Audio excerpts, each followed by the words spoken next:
ஆசிரியராக நீங்கள் இருந்தீங்களன்னா இந்த பதிவு நீங்கள் கண்டிப்பாக பார்க்கணும்.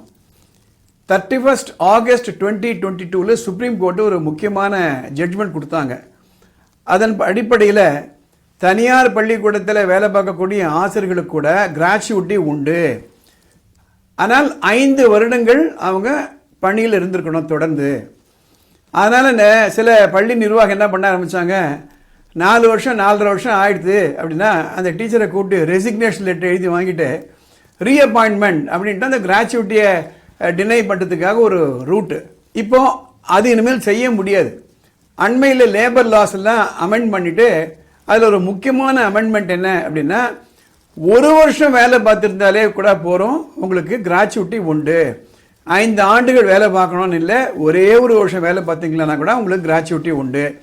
இதை உங்கள் நண்பர்களுக்கு தெரியப்படுத்துங்க. உரிமை அறிவோம், சட்டம் தெளிவோம் என்பதை பற்றிய ஒரு விழிப்புணர்வுக்காக வானமே இல்லை அறக்கட்டளை இந்த பதிவை நாங்கள் ஏற்றிட்டு வரோம். தனியார்